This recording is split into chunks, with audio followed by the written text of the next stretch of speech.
Assalamualaikum warahmatullahi wabarakatuh. Halo anak-anak, sekarang kita akan belajar kembali tentang IPA. Hari ini kita akan belajar materi mengenai sistem ekskresi manusia. Udah siap?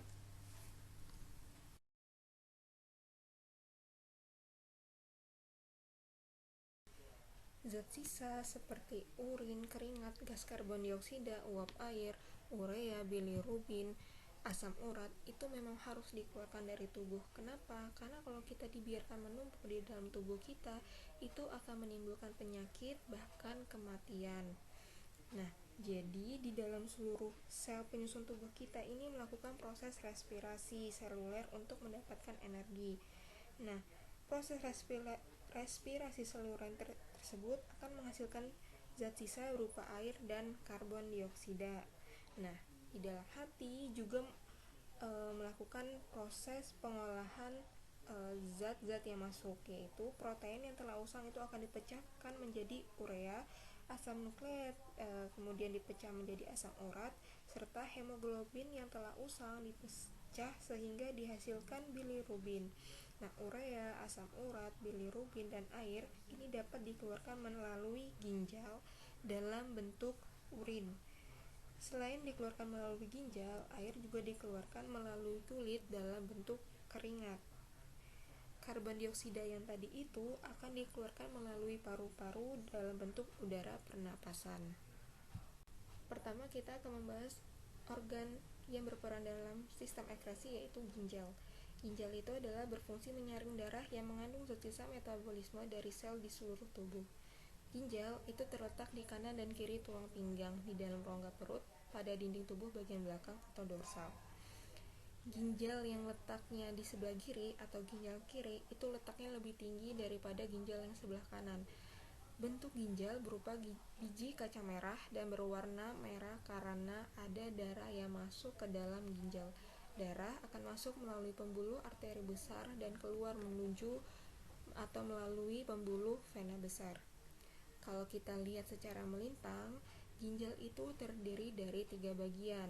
Yang pertama korteks renalis, medula renalis, dan rongga ginjal atau pelvis renalis.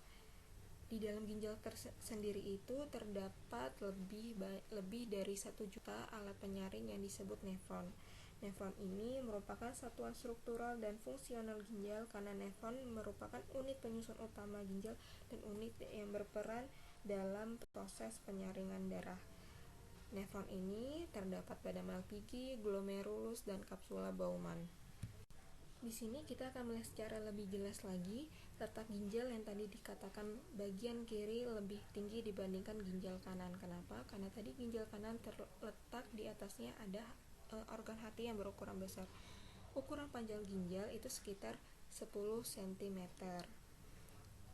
Kemudian di gambar selanjutnya ada penampang melintang yang tadi kita bahas, yaitu ginjal ini terdapat 3 bagian dan di dalamnya terdapat nefron yang merupakan unit dan strukturan terkecil dalam ginjal. Yang pertama kita bahas adalah bagian-bagian ginjal, yaitu pertama korteks atau kulit ginjal. Korteks merupakan lapisan luar dari ginjal. Di dalam korteks terdapat badan Malpighi dan tubulus. Tubulus itu adalah saluran. Di dalam badan Malpighi ini merupakan awal dari nefron, yaitu tadi merupakan satuan struktural dan fungsional ginjal. Di badan Malpighi ini terdiri atas glomerulus yang diselubungi kapsula Bowman. Glomerulus ini maksudnya adalah gulungan-gulungan kapiler darah yang berada di dalam kapsula Bowman. Kita bisa lihat di kapsula Bowman itu terdapat warna merah. Warna merah itu menunjukkan glomerulus tadi. Kemudian mengenai tubulus. Tubulus di dalam ginjal ini terdiri dari 3. Yang pertama tubulus contortus proximal atau dekat badan Malpighi, tubulus contortus distal menjauhi badan Malpighi, dan tubulus collectivus. Yang selanjutnya adalah medula atau sumsum ginjal. Sumsum ginjal ini merupakan lapisan dalam ginjal yang berbentuknya seperti piramida mengerucut. Kita bisa lihat di gambar, dia bentuknya piramida mengerucut. Terus di dalam sumsum ginjal ini atau di dalam medula ini terdapat lengkung Henle.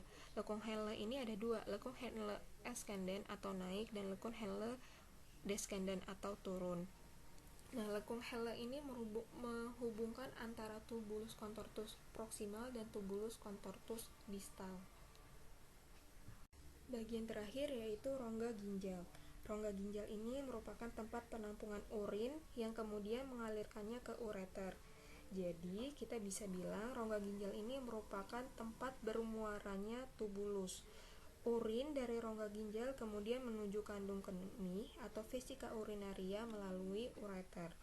Urin disimpan untuk sementara waktu dalam kandung kemih.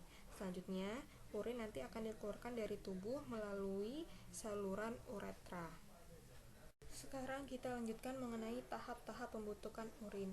Urin merupakan zat sisa yang diekskresikan oleh ginjal dan akan dikeluarkan melalui proses urinalisasi. Tahap-tahap pembentukan urin ini terdiri atas 3 tahapan. Yang pertama filtrasi atau penyaringan, itu terdiri di kapsula Bowman dan glomerulus. Yang kedua reabsorpsi, penyerapan kembali terjadi di tubulus contortus proximal. Dan yang ketiga yaitu augmentasi atau penambahan zat-zat sisa yang terjadi di tubulus contortus distal. Jadi tahap filtrasi ini dimulai ketika dari darah masuk melalui arteri aferen ginjal ke dalam glomerulus. Nah, di dalam glomerulus ini yang tersusun atas kapiler-kapiler darah. Ketika darah masuk ke dalam glomerulus, tekanan darah menjadi tinggi sehingga mendorong air dan zat-zat yang memiliki ukuran kecil itu keluar melalui pori-pori kapiler. Dan ketika ada si air dan zat-zat sisa ini keluar dari pori-pori kapiler, itu akan menghasilkan filtrat. Nah, filtrat ini kemudian akan disimpan di kapsula Bowman. Filtrat ini tersusun atas urobilin, urea, glukosa, air, asam amino, dan ion-ion seperti natrium, kalsium, kalium, dan klorin. Kita bisa lihat di gambar, di situ ada pori-pori kapiler, tempat keluarnya air dan zat yang akan keluar di dalam glomerulus. Nah, tadi kan filtrat ini disimpan di dalam kapsula Bowman. Filtrat yang disimpan di kapsula Bowman ini kita namakan urin primer. Nah, kan yang keluar tadi air dan zat-zat yang lainnya yang berukuran kecil. Nah, sedangkan untuk darah dan protein itu tetap di dalam kapiler darah dan tidak dapat keluar karena ukurannya juga besar dan tidak dapat menembus pori-pori glomerulus. Tahap kedua yaitu tahap reabsorpsi. Urin primer yang ada dari kapsula Bowman itu masuk ke dalam tubulus contortus proximal. Dalam perjalanannya menuju di tubulus contortus proximal ini terjadi proses penyerapan kembali zat-zat yang masih dibutuhkan. Nah, proses penyerapan kembali ini yang kita namakan reabsorpsi. Apa sih zat-zat yang masih bisa kita serap? Seperti glukosa, asam amino, ion kalium. Nah, si zat-zat yang diserap tadi ini akan masuk kembali ke dalam kapiler darah dalam ginjal. Nah, cairan yang dihasilkan dari tahap reabsorpsi ini kita namakan urin sekunder. Urin ini mengandung air, garam, urea, dan urobilin. Urobilin ini akan mempengaruhi warna pada urin, sedangkan urea mempengaruhi bau pada urin. Nah, urin sekunder ini menuju ke lengkung Henle. Tahap terakhir yaitu tahap augmentasi. Jadi, urin sekunder setelah melalui lengkung Henle itu akan masuk ke tubulus distal. Di tubulus distal ini juga masih ada proses penyaringan. Selain itu, juga ada proses pengeluaran zat-zat yang tidak diperlukan dalam urin sekunder. Nah, ketika terjadi proses pengeluaran zat-zat yang tidak diperlukan dalam urin sekunder, itu kita sebut augmentasi. Hasilnya yaitu adalah urin sesungguhnya. Urin sesungguhnya adalah campuran dari urin sekunder dan ditambahkan dengan zat-zat sisa. Nah, kemudian urin sekunder ini selanjutnya akan menuju pelvis renalis atau rongga ginjal yang akan keluar dari ginjal. Si cairan ini akan keluar dari ginjal menuju ureter dan masuk ke tempat sementara yaitu kandung kemih. Kandung kemih ini memiliki dinding yang elastis. Di dalam kandung kemih itu dia dapat merenggang hingga menampung urin sebanyak 0,5 liter urin.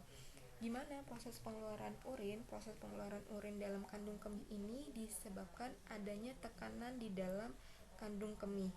Tekanan pada kandung kemih ini disebabkan adanya sinyal yang menunjukkan kandung kemih sudah penuh. Sinyal ini akan memicu adanya kontraksi otot perut dan otot-otot kandung kemih. Akibat kontraksi ini, urin dapat keluar dari tubuh melalui uretra. Faktor-faktor yang mempengaruhi produksi urin yang pertama, volume air yang diminum. Semakin banyak volume air yang diminum, volume urin yang dikeluarkan juga semakin banyak. Yang kedua, banyaknya garam yang harus dikeluarkan dari darah agar tekanan osmosisnya tetap. Yang ketiga, pengaruh hormon antidiuretik atau ADH dan hormon vasopresin, yaitu hormon yang mengatur kadar air dalam darah. Jika sekresi ADH meningkat, terjadi peningkatan permeabilitas sel terhadap air dan permeabilitas saluran pengumpul. Dengan demikian, air akan berdifusi keluar dari pipa pengumpul lalu masuk ke darah. Keadaan tersebut dapat memulihkan konsentrasi air dalam darah. Akibatnya, urin yang dihasilkan lebih sedikit dan pekat. Selanjutnya, usia. Anak balita lebih sering mengeluarkan urin daripada orang dewasa. Keadaan tersebut dikarenakan anak balita belum bisa mengendalikan rangsangan untuk proses pengeluaran urin dari dalam tubuh. Yang kelima, iklim atau musim. Ketika musim penghujan, urin yang dikeluarkan dari tubuh lebih banyak dibandingkan ketika musim kemarau. Yang keenam, aktivitas. Semakin banyak aktivitas, maka urin yang diproduksi semakin berkurang.